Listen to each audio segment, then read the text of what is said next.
Good morning.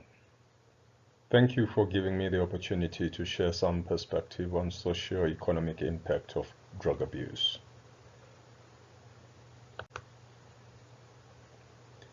The aim of my presentation is to share the knowledge and observations on the socio-economic impact of drug abuse and addiction. This will include the discussion on the extent of the drug problem. We'll discuss the economic consequences of drug abuse. We'll further discuss the social consequences of such abuse, and then we will conclude by summarizing the key messages. Although the initial decision to take drugs is a voluntary one for most people, the brain changes that occur over time challenge an addicted person's self-control and hamper his or her ability to resist intense impulses to take drugs.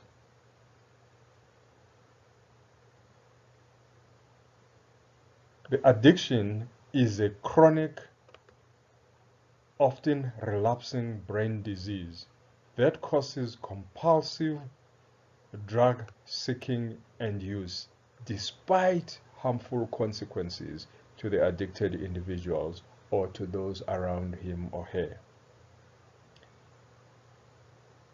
The factors that lead to drug addictions are factors such as peer pressure, the physical and sexual abuse, the stress, the quality of parenting. All these could greatly influence the occurrence of drug abuse and escalation of addiction in a person's life. According to the South African National Drug Master Plan 2013 to 2017, the alcohol and substance abuse continues to ravage families, communities, and the society. The youth is particularly hit due to the increase in harmful use of alcohol and use and abuse of illicit drugs.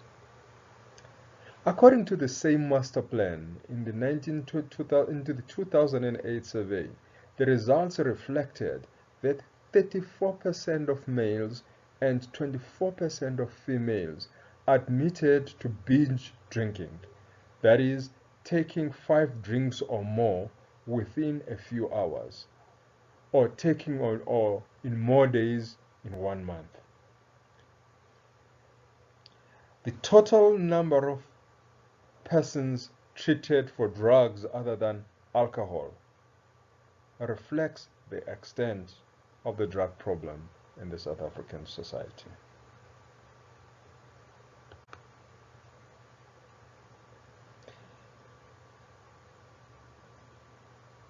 The use of drug has got economic consequences.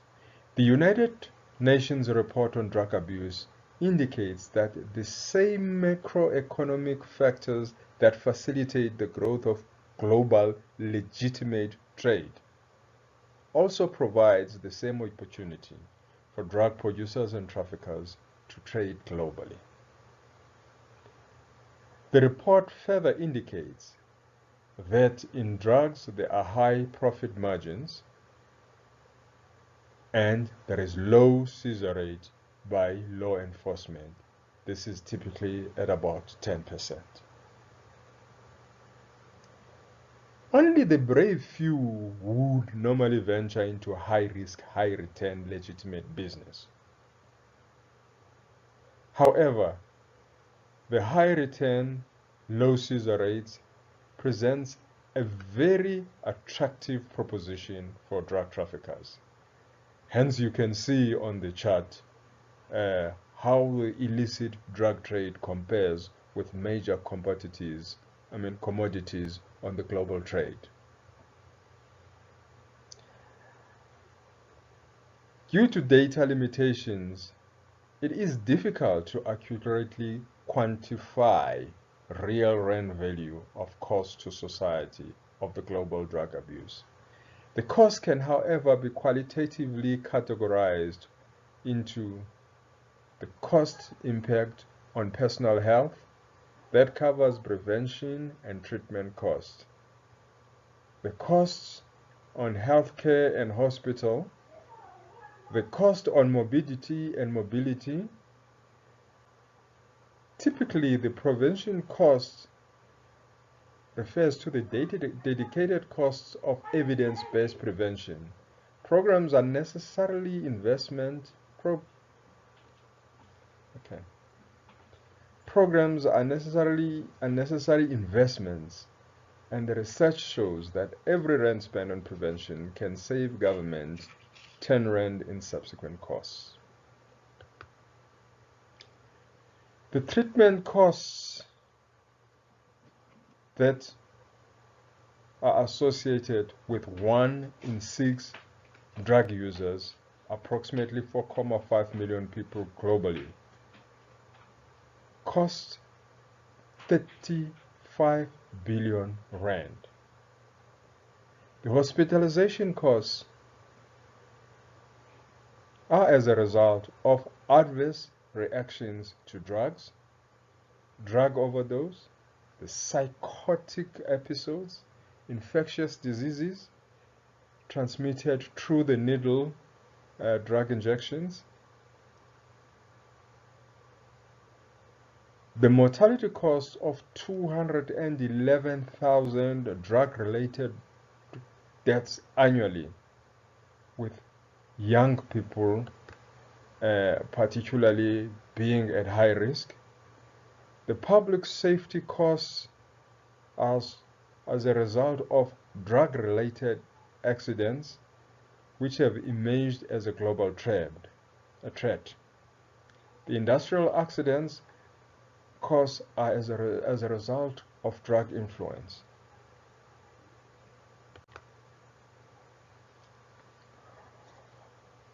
The social consequences of drug abuse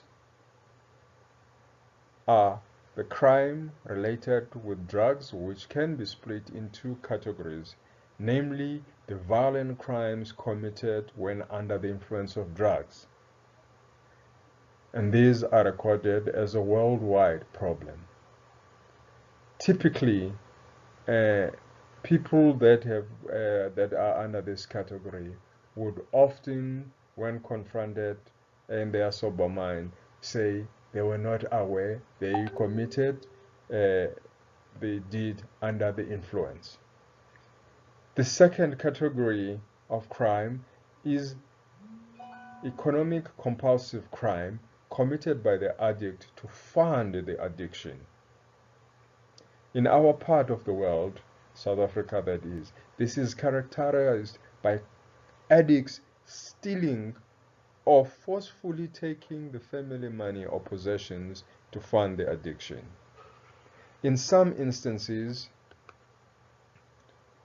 they rob the society or engage in violent crime to get money or possessions to sell for drugs. The third form of violence are the turf wars, where drug lords enter into violent wars to protect or acquire new territories for drug trafficking. Another social consequence is the poverty trap, in that during the abuse, the abuser is not earning income, but is instead abusing the very scarce family resources. And during the treatment, it is either the family's income or the state resources that are used to rehabilitate the addict.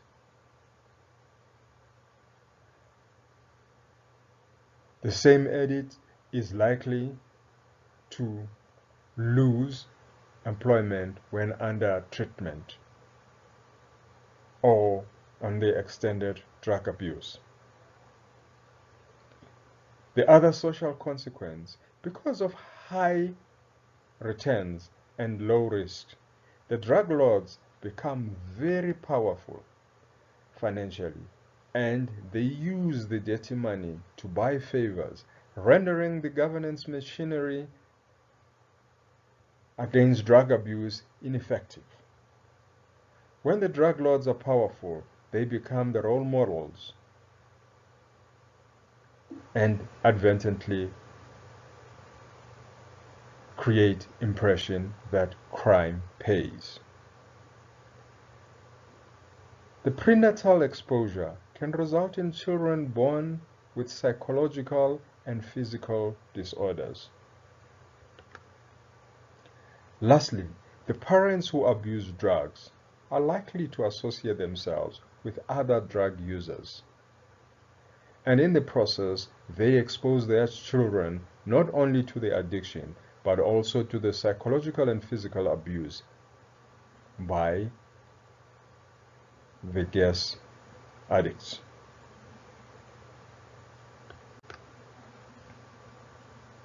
In conclusion, although one cannot separate economics from social impacts, whichever way you look at it, drug abuse is a burden to society and it wrecks families. The old saying that prevention is better than cure is still valid today as it was then. You'll recall that the research indicated that prevention is cost effective. Lastly, although abuse and addiction is a societal and economic burden, being addicted is not the end of the world. With focused treatment and prevention initiatives, the abuse and addiction can be conquered. I thank you.